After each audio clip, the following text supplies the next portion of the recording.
This is A View from the Bunker. Now, here's Derek Gilbert. How old was Abraham really? Welcome to A View from the Bunker. I'm Derek Gilbert. That's one of the problems skeptics have when they read the Bible. They look at the exceptionally long lives of the patriarchs and say, well, that just can't be, so the whole Bible must be a bunch of bunk. Actually, there are answers for those questions if we care to just but look. Most skeptics are just looking for excuses to not believe the Bible. Joining us to explain this a little more in depth, the gentleman we saw give a presentation on this at the first International Symposium on Archaeology and the Bible that we attended. This would be a year ago, September now, and okay, the overhead light just decided to turn off. Well, that's what happens when you work in a home studio. Anyway, he gave a wonderful presentation on this that helps to explain those ages without resorting to a naturalistic explanation. In other words, without trying to say, well, you can't trust that part of the Bible, because once you go down that slippery slope, you end up creating God in your own image. And that's not what this discussion is about. He is a scholar. He is the dean of the College of Biblical Studies at Trinity Southwest University, which is the school that is leading the dig as we speak at el-Hammam in Jordan, across from Jericho, the site of ancient Sodom. We are honored to welcome to the program for the first time Dr. Craig Olson. Well, thanks for the opportunity. Appreciate it. One of the things that I find most fascinating about the response to the work of Dr. Stephen Collins and the team digging at el-Hammam in Jordan, the site of ancient Sodom, in my view, based on the evidence that they presented, from Christians are people like me who've taken the time to try to develop a comprehensive timeline of the ancient world, especially from Abraham onwards. I guess to set the groundwork, how reliable is the Bible, historically speaking? Well, I think it's very reliable. I think if we believe as evangelicals that the Bible is true, that there should be a correspondence between what the Bible says and between what we know of history and archaeology. Otherwise, it's just a collection of fairy tales. We're not saying that. Now, some people believe that. I get that. I'm not in that camp. I believe the Bible is true. So, but it's not just dates. I'm sure that we'll talk about that. But it's locations, places, events that happened, people, customs that are mentioned in the Bible. Those things, I believe, should line up with what we see in history and culture, our history and archaeology. So where I run into trouble, then, is looking at the evidence presented by Dr. Philip Sylvia, the scientific director for the dig at el-Hammam, in that they date the destruction of that city to about 1650 BC, give or take 50 years. Now, my extensively researched timeline puts that event at about 1852, and I arrive at that based on dating of the construction of Solomon's Temple, and then backing up to the Exodus, and then adding the ages of the patriarchs and so forth. So based on that, Abraham wasn't born until 1951 BC, which puts the birth of Isaac at 1851 BC. So there's a 200-year difference we need to reconcile. How do we solve that problem? Yeah, and you're not alone. A lot of people have done that chronology, following in the footsteps of Archbishop Usher. But of course, he was not the first. He was following in the footsteps of many people, going back to around the time of Christ. Jewish chronologies began around 200 BC. Christians began doing the same thing around 200 AD. But the problem is that that cannot be reconciled with any of the archaeology in the ancient Near East. And so that idea that these lifespans are face value numbers and that they can be added up to make a chronology doesn't fit. And like I say, when you look at it, it was began around the time of Christ, but that's a long time after Genesis was written. The question is not what did they think. It's about 1,000 years, depending on your view of when the Exodus was. And so if the question is not what did people think in the Greek-speaking culture around the time of Christ. The question is what did people think and how did they use numbers when Genesis was written? And what we find when we look at other ancient documents is that nobody created a chronology. Nobody used lifespans to add them together to make a chronology like Archbishop Usher did. Instead, what they did, the common method was to exaggerate the lifespans, to hyperbolically exaggerate the reigns of ancient kings or lifespans in order to give them honor. And so it's more authentic to read the lifespans in the Bible that way and not to use them to create a chronology. So similar to the way the ancient Near East used the number 70 to represent the complete set or all of them or not one left Right. out, that number being symbolic, I think most of us who've read the Bible will accept that that number is has a symbolic meaning, was not intended to be literally 70 or 7 times 10. There were other numbers that were used symbolically to represent the reigns of kings or the ages of various honored persons. Correct, exactly. And so there are other numbers that are round numbers. 40 is used often, 12 is used often, the number 7 and 70 you mentioned. But in these lifespans, actually all of them you find out are part of a numeric scheme. All of them fit into, they're either divisible by 5 or divisible by 5 with the addition of the number 7. Now, there are some exceptions, and I believe I can explain why those exceptions are there. But, yeah, it really seems that the author of Genesis, I believe Genesis was written by Moses back in the time right after the Exodus, was using the common method at the time, the common technique that everyone in his audience would understand, of assigning these lifespans to give honor to these ancestors who were real people. And so we have other examples outside the Bible of that happening, and that seems to make much more sense of the numbers that we have in the book of Genesis and later on. And we see other examples from the ancient Near East of 70 being used in that way to represent all of them. Where else in the ancient Near East do we see examples of these numbers being used symbolically? Yeah, great question. One of the best examples is the Sumerian king list. And now there are other king lists as well, but in the Sumerian king list, you have a very similar format to what we have in the Bible. You have a list of 8 or 10, depending on which list you look at, people prior to the flood with very long, and those were kings, and they have very, very long reigns. And it's not like the 900 plus years that you see in Genesis 5. These are reigns all around the number 36,000.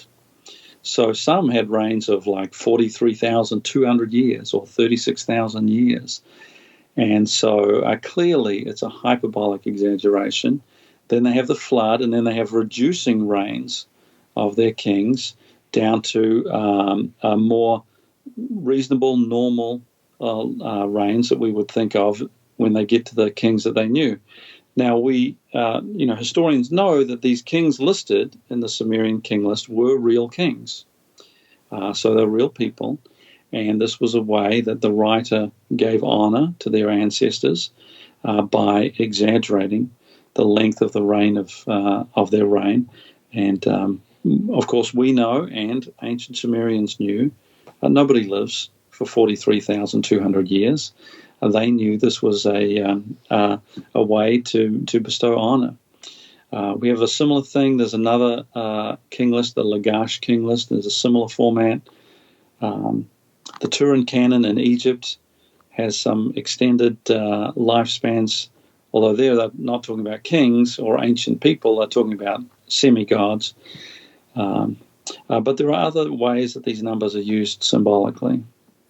So then how do we process those, the ages of the patriarchs and the events that they took part in, Abraham's activities, the destruction of Sodom, the conquest of Canaan, alongside the archaeological evidence? How then do we reconcile those differences?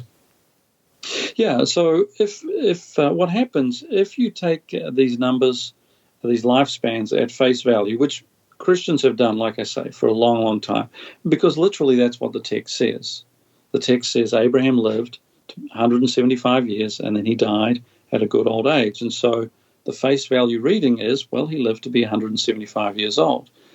The problem is if you take that at face value and you make a chronology, as many people have done, and Archbishop Usher is the most famous, that puts Abraham living at a time that you mentioned, around the year 2000 or before, when the events could not have happened. And the reason is because archaeologically, the cities mentioned in the Bible were not there. The biggest example is Jerusalem. There was a modest Jerusalem prior to 2500 BC, what we call early bronze, but then there was nothing there from 2500 to around 1800 BC. At 1800 BC, the Middle Bronze too, we have a walled city. And there's been lots of excavations in Jerusalem by lots of people. They've all, confirmed that. So if Abraham could not be living around 2000 BC because you don't have the city of Salem, you don't have Melchizedek, those events could not have happened. The only time they could have happened is in the Middle Bronze too, after 1800 BC. And so, once you realize that these numbers were never intended to make a chronology and were never intended to be taken at face value, then you can place the events of the Bible in terms of the archaeology, the history, and the social customs. We'll talk more about the specific evidence then in our next program, but then I guess just to summarize, the way we as Christians who believe that the Bible is a true and accurate record of this supernatural conflict between God and those he chose to carry out his will, Abraham and the son of the promise, Isaac and Jacob and so forth, is by looking at the flow of history and saying when you line up the sequence of events that are recorded in the Bible with the sequence of what we see in the archaeological record, that actually meshes pretty closely, doesn't it? Oh, I think it does. Absolutely, I think it meshes closely. Once Abraham and Isaac and Jacob and Joseph, they fit perfectly in the Middle Bronze II period, post 1800 BC. The social customs fit, the type of treaties that Abraham makes, the price of slaves when Joseph is sold as a slave. All of that fits that era. That doesn't fit the earlier era. And all of the cities in the narrative are there and are in business. Jerusalem, of course, is the biggest one, but the other cities that Abraham visits. It's also much more plausible for Abraham to visit Egypt during the Middle Bronze too. That occurs in the story. And so it all starts to mesh together. It doesn't mesh together when you take these lifespans at face value. The traditional view of Bible scholars over the years, until Dr. Stephen Collins began digging at el-Hammam back in 2005, was that the cities of the plain, Sodom and Gomorrah and their allies, were to be found southeast of the Dead Sea. The evidence that they have compiled and presented in that recently peer-reviewed published paper at Nature's Scientific Reports points to the site northeast of the Dead Sea, Tal el-Hammam, dated to about 1650 BC, give or take 50 years. Why does Tal el-Hammam, in your view, is that a better candidate for ancient Sodom than Bab ed-Dhra and the sites southeast of the Dead Sea? Yeah, that's a great question. And originally, people started looking in the southern end of the Dead Sea because of Dr. Albright. And he had looked around that area of the southern end of the Dead Sea. And at that time, the level of the Dead Sea was higher, and they were seeing some sort of bitumen or tar or something in that area. And he looked at Bab ed-Dhra and did not think it was the site of Sodom. He thought Sodom was underneath the waters at the southern end of the Dead Sea. And so everybody, because he's a respected archaeologist that all of us would, admire, people naturally looked at the southern end, and the only little towns down there are Bab ed-Dhra and Numera that people thought was Gomorrah. And then there are some other little towns there. But they're terrible fits for Sodom or Gomorrah. They're not on a plain. It's not well watered. I've been to Bab ed-Dhra. It's down on this big hill floating down. In fact, some of it's even falling down into the ravine. It's so it's not. In Genesis 13, we know where Lot and Abraham stood, where they separated. It was near Bethel and Ai. We know they looked east. We know Lot went east. Tel el-Hammam is east, exactly there. ed-Dhra is south. It's not even close. And so it's the other thing is that ed-Dhra was destroyed around 2500, 2400 BC, 2300, something like that. It was a small village at best. A lot of its history, it was just merely a burial ground. And so, and the evidence of the destruction at ed-Dhra seems to be from an attack from other people. There are skeletons with skulls that are caved in, seeming like a blow to the head. It does not look like a fiery cataclysm from the sky hit this. Numera, the evidence there shows that everybody left the town before it was destroyed, which doesn't fit the story either. In the story of the destruction of Sodom and Gomorrah, it's the sudden, cataclysm from the sky. And so those sites were never really all that good. They were off by at least 200 years being destroyed too early. They were not in the right place. They didn't fit the description. Now, Tel el-Hammam does fit the description. It's in a plain, or the biblical word kikar, a circle of the Jordan. It's to the east of Bethel and Ai. It was destroyed by this fiery cataclysm from the sky in that article you referred to. The biggest issue people have is that the destruction at 1700 or 1650 BC doesn't match up with their Assyrian style chronology, which we've all grown up with. I grew up with that. I believed that. I even taught that earlier in my ministry, because that's what the Bible seems to say if you take these numbers at face value and add them up together. So in our previous program, you made reference to the evidence that Abraham is to be placed in the Middle Bronze II period, so that he would be a contemporary of the destruction of Sodom around 1650, 1700 BC, which, again, for most people who are adding up the ages of the patriarchs, that's about 200 years at least too late, and maybe even 400 years if you take the 400 years in Egypt as 400 years of the Israelites being in Egypt as a literal number as well. So what's the evidence then that the activities of Abraham could only have taken place in that period of time that coincides with the destruction of Sodom? Yeah, and I mentioned earlier that the external evidence, the archaeological evidence, is that the cities that Abraham visits that are listed in the narrative simply weren't there around the year 2000. They weren't here until the Middle Bronze II age. The other external evidence, archaeological, if you want to say that, or anthropological evidence, is that we don't have any evidence of people living those kind of extended lifespans. All of the skeletons from the sites, hundreds and hundreds of sites, thousands and thousands of skeletons by Christians and non-Christians of all different, religious or non-religious persuasion. People live to be around 30 or 40 years old, not 175, and certainly not 950 like Noah or 969 like Methuselah. But the other evidence that I point to is within the Bible.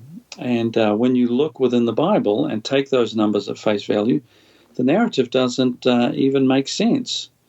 If those numbers are face value numbers, then Abraham's wife Sarah is 89 or 90 when she's taken as a wife by Abimelech, and Abraham's claiming she's his sister.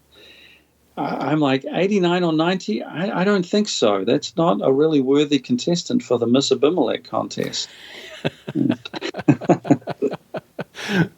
Well, add that to the fact that, as you say, Jerusalem or Salem and the home city of Melchizedek wasn't even there. If we look at the earlier dates for Abraham, even the lower dates of, say, 1852, which is the number I came up with, 1852 BC, what was unique about Sodom? Why was Sodom such an important city in that period of time, and how did it compare to, say, Jericho, which is much better known to Bible readers? Right, and this is where archaeology has helped us, and the excavation at Tel el-Hammam has brought an amazing amount of new information that we didn't know. Tel el-Hammam was by far the largest, the wealthiest, most prosperous, most significant city in the southern Levant for over 2,000 years. So the size of it, it's more than 10 times the size of Jericho. Wow. For example, it's kind of directly across the Jordan from Jericho, about the same distance from the Jordan River, yet it's more than 10 times the size. It's 5 times the size of Jerusalem. And so it's a very prominent city. And so then the scientific evidence shows that it was destroyed by a large cataclysmic event from the sky that completely wiped out everything within that basin area, that Kikar area, not just Sodom and the other cities of the plain that are satellite cities there, but also Jericho. Everything within that little plain there completely wiped out, and then nothing was there for over 700 years because the destruction was so massive that it even poisoned the soil. Nothing could grow there, and that matches exactly what we see in Scripture. That when Moses comes back to that same spot after the Exodus, then it's called Abel Shittim, and the plains of Moab are right there, that nothing's growing there. Nobody's living there. There's this huge city that had been the major city for centuries is not there. It's completely gone. And so that perfectly fits the narrative, and it's the place where that area is where Joshua sent the spies across to Jericho. They came back. It's where they went and crossed and marched around Jericho and began the conquest. And so once you see it lining up, the archaeology does confirm what we read in the Bible. It's interesting that Sodom was an important enough city that the kings from the east, Chedorlaomer of Elam and his allies, were willing to march probably, I think about a 4-month march, if I remember correctly, across they didn't march across the Syrian desert. That would have been suicide, but they took the long way around and came down from the north. Up and down, yeah, exactly. Right, yeah. Came down the King's Highway. But when you look at the map and when you realize that the battle that took place against the kings of Sodom and Gomorrah took place north of the Dead Sea, suddenly the order of battle, the march of the kings from the east makes sense. They came down the King's Highway. They fought a battle against the Horites, the Hurrians, at the wilderness of El Paran, which is somewhere near Sinai. They fought at what is now Eilat or Aqaba. Then they came up the west side, fighting the Amalekites along the way. They fought the Amorites at En-Gedi. And then at the north end of the Dead Sea, they fought the battle against the kings of Sodom, Gomorrah, and their allies. That makes a lot more sense than the way we'd have to plot it out if the battle took place southeast of the Dead Sea. Exactly, yeah. In the old view, with the southeast of the Dead Sea, they would have had to double back around to and of course we don't know, but it doesn't really make sense. It makes sense that they would continue north, and the battle would have been on the northwestern part of the Dead Sea, near where perhaps Qumran is today. And you can go there today, and the level of the Dead Sea has fallen to such an extent, and it was very low in the time of Abraham too. It's fallen to such extent you have these huge kind of beach areas, and what do you see in these beach areas? You have these sinkholes, which fits the narrative perfectly, because the people who fell into the sinkholes were the kings of Sodom and Gomorrah. They were obviously not fighting on their own front door, because nobody would do that. You don't fight a battle on your own front door. You go out somewhere so that, if you lose, they're not already in your city. And so they didn't know the territory. They didn't realize that they were going to fall into the sinkholes that are mentioned, where the battle would have been fought. And they did lose, and Chedorlaomer did win, defeat them. He came back up, continued north to Sodom, Gomorrah, and to those cities. The Bible does not say he destroyed those cities at that time, and it wouldn't make sense for him to do that. Those cities had been paying tribute to Chedorlaomer for years. His job was to get them back in line. He would have wanted to keep them productive and keep paying tribute. So that's what he did. And he did take some Lot and some other hostages, and then, the story, Abraham goes and rescues them and comes back. So, yeah, absolutely, that location of Sodom fits much better once when you read the narrative that way. And like you say, look at a map. So just to close out, to summarize here, when we read the archaeological discoveries and the evidence, and it doesn't quite fit the timeline or the dating that we have been raised with, how do we as Christians then process this? How do we counter charges, perhaps, that we're letting archaeology overrule the Bible? Well, that's a great question. And people have asked me that question a lot. And the issue is you can't let one or the other. People say I'm letting the archaeology overrule the Bible. But we have to have them both. As evangelical Christians, we're saying the Bible is true in the sense that it corresponds to reality. And so what we read in the Bible should have some correspondence with what we see in archaeology and history. And so you need to have them both. Now, people say there are plenty of times when the Bible has been proven right and skeptics with their claims have been proven wrong. That's absolutely true. But that's only half the story. There's also plenty of times where science or archaeology has corrected an incorrect Bible interpretation. And so we need to be able to look at our interpretations of the Bible, even a cherished, long-held interpretation, in light of science and archaeology.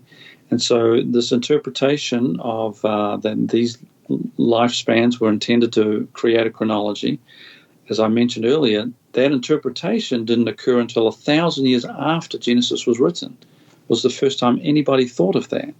Nobody made a chronology before that. When they wrote lifespans or reigns of their kings, it was to give them honor. They used hyperbolically exaggerated numbers. And so we need to look at our biblical interpretation. And it's not that the Bible's wrong. The Bible's always right.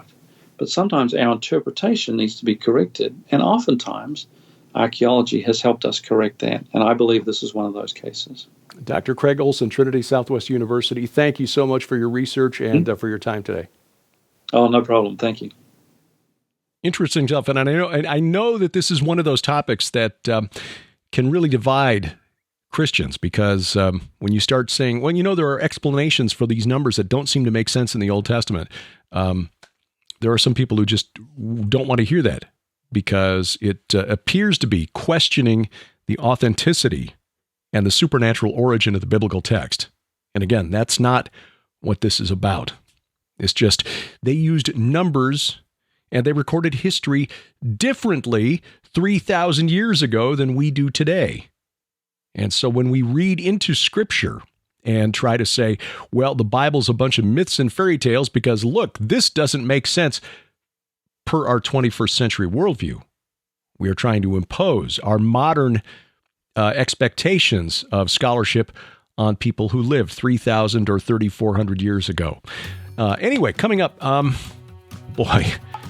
if we're not in the middle of a zombie apocalypse right now in the United States of America, I don't know what else you call this. I'll explain straight ahead on A View from the Bunker.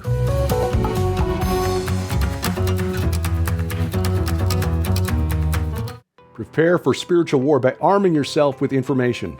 Take advantage of these specials through March that dig deep into the Bible to help you make sense of the chaos around us. First, our Veneration Bundle, our 2 co-authored books plus the travelogue DVDs from our Israel tours. An $85 value, just $45 plus shipping and handling. The Second Coming of Saturn Bundle, featuring my book and the 13-part companion DVD, a $50 value for just $35 plus shipping and handling. The This Is War special offer, featuring the Second Coming of Saturn, 4 DVDs, and 7 hours of audio interviews with Bible scholar Dr. Michael Heiser, a $145 value for just $75 plus shipping and handling. And the Gilbert Fiction Collection, all 8 novels in Sharon's Red Wing Saga series plus my 2 novels, a $200 value for just $140 plus shipping and handling. These offers are available through March only at our online store, gilberthouse.org/store.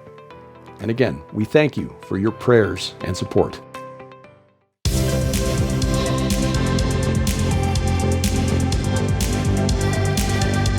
Talking the walk every Sunday evening from the beautiful Missouri Ozarks. This is A View from the Bunker. I'm Derek Gilbert. You'll find us online at VFTB.net. That is our global hub. Our main page for everything that Sharon and I do as part of Gilbert House Ministries is gilberthouse.org. Gilberthouse.org. A lot of these websites that we have are sort of grandfathered in. Back in the day, we thought we needed a separate website for everything we do. And so we've got like 9 different websites. Really, we should have just put it all under one central hub. But hindsight, 2020. Anyway, on social media, you'll find us at Twitter at View From Bunker or at Derek Gilbert. That's DEREK. Facebook, View From the Bunker. Truth Social, Gab Me We Get Her Parlor at Derek P. Gilbert. And if you're watching this tonight on YouTube, well, God bless you. Subscribe, hit the bell for notifications, but don't be surprised if some way we just mysteriously disappear because we say something or the powers that be there decide to go back into the archives and find something from the, 14 years that this program has been on the air to give them a reason to yank us off the air. So the reason, get ahead of the curve here. Protect yourself against unexpected deplatforming by downloading our free app. Our app brings all of our content into one place. You don't need to remember 9 different websites or subscribe to 5 different podcasts or anything like that. It's all right there on the app. This program, our weekly Bible study, the Gilbert House Fellowship, our weekly broadcast program, Unraveling Revelation, PID Radio, the podcast that started all of this, that is now back, plus our archives going back to 2005, including first interviews with people like Tom Horn, Dr. Michael Heiser, L.A. Marzulli, Steve Quayle, and many others now available in the archives. It's free, available for iOS, Android, Amazon Kindle Fire phones and tablets, and you'll find a link at gilberthouse.org/app. You'll also find one in the top menu bar at VFTB.net.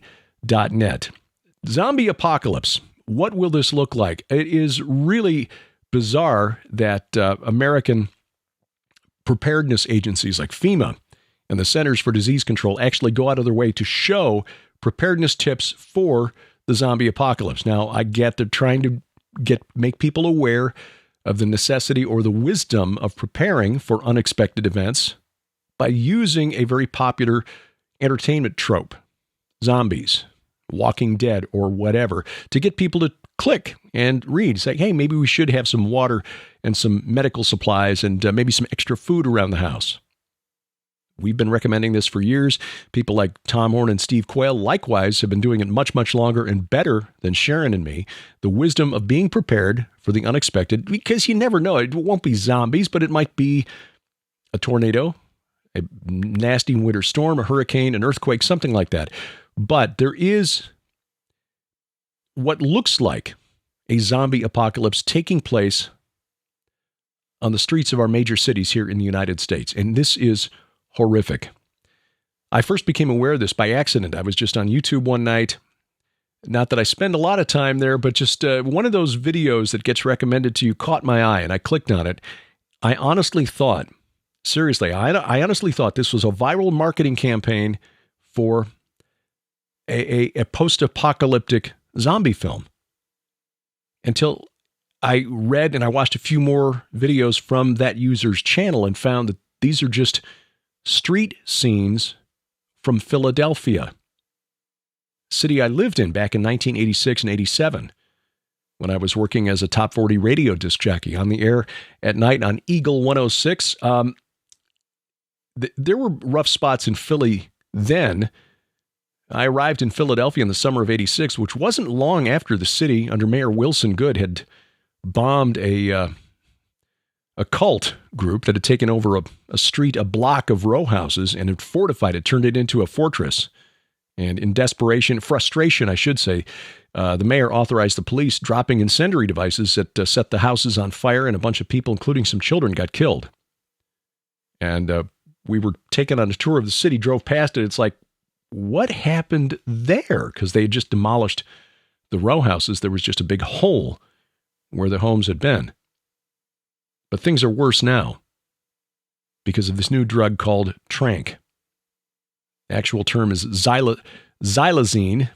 It's an animal tranquilizer that is being mixed into street drugs. Started in Philadelphia, and There's a YouTube channel out there. You can find it if you do a quick search. Zombies Philadelphia should bring it up. The Kensington neighborhood in particular is like an open-air drug market, and there are people walking around who literally look like the Walking Dead. Except it's worse than I realized when I first saw those videos months ago, because xylazine, which is being cut with heroin and fentanyl and other drugs, and because it's not an opioid, if somebody ODs on Trank, Narcan does not help bring this person back. Narcan is the overdose drug that's used for opioid overdoses. But this drug, while it causes whatever the high is that you get from this drug, it also causes open lesions, wounds on the skin. It makes it appear as though the flesh of the user is just rotting, like a zombie. So you've got a person with these open weeping sores that in some cases are so severe that the only cure is amputation. And it has spread from Philadelphia to other major cities across the United States. In 2021, the city of Philadelphia reported that 90% of lab-tested samples of illegal drugs found on the streets, 90% contain Trank. And now it's showing up in New York City, where about 25% of drugs there have been cut with Trank. That's according to the New York Times, and now it's showing that up in San Francisco and Los Angeles as well. So it is spreading. You have to wonder, because this is so debilitating. I mean, these people are just completely disconnected from reality. At least that's how it appears on the videos. And medically in peril, because these sores are now opening up all over their body. And they're so, again, detached from what they really need. Where, you and I wake up in the morning, body says, okay, I need air, water, food. According to one expert who works with addicts on the streets of Philadelphia, for them, it's like air, water, food, drugs. Need air, need drugs.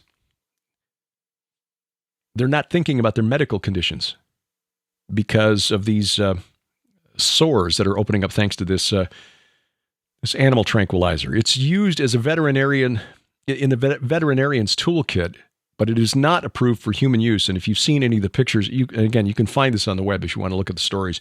It is awful. So again, you've got people whose flesh is literally rotting while they're walking around in a daze like zombies. You have to wonder, given that so much of the fentanyl on our streets is coming from China, if this is not an effort to rot the United States from the inside out. I don't know this, I'm just speculating, but certainly if a foreign adversary wanted to weaken the United States to the point that we just could not respond to an external threat, this might be one way they would do it. Again, began in Philadelphia, appears to be spreading. New York City for sure. San Francisco confirmed it as well. Watch for this on other major cities. I don't know what the answer is here. Because again, you're dealing with people who are in horrible physical condition, and yet they're still being told by their bodies, need air, need water, need the drug. There has to be a spiritual component to this as well.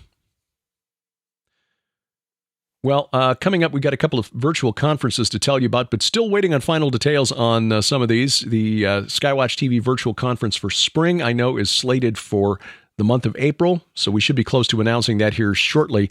There's also Hear the Watchman virtual conference, and don't have that information in front of me either, but there is they did send out a mail list. So if you're on the mailing list for Hear the Watchman, the email list, you will have gotten information about that already. I did a presentation on the cult of Molech, which I'm sure would get them yanked off of most streaming video sites. Again, I've done that to them twice now with presentations because you know me, I'm just so, radical. I violate the community standards everywhere I go online, it seems. But anyway, that is underway now from Hear the Watchman. And we've got a physical conference that Sharon and I will be speaking at come July. The Go Therefore Conference, Dr. Mike Spalding putting this together. This will be July 28th through 30th, so mark your calendar for that. More details about other speakers still to come. And, of course, our tour of Turkey this fall, which was scheduled for October 17th through November 3rd, probably going to have to be pushed back just because the country there is reeling. And many of the sites that we wanted to see were in the areas hardest hit in the east and southeast of the country. So we will keep you posted on that. We appreciate you taking time out of your schedule, giving us a few minutes to listen or watch, wherever the case may be. And if you get a spare moment to leave a review at Apple Podcasts, Google Podcasts, Amazon Music, iHeartRadio, Spotify, Spreaker, Stitcher, or wherever fine podcasts are sold, we certainly appreciate that. Our announcer is D.C. Good. And A View from the Bunker is a production of Gilbert House Ministries, released under Creative Commons Attribution, Non-Commercial, No Derivatives 4.0 International License. We wrestle not against flesh and blood. I'm Derek Gilbert, and this is A View from the Bunker.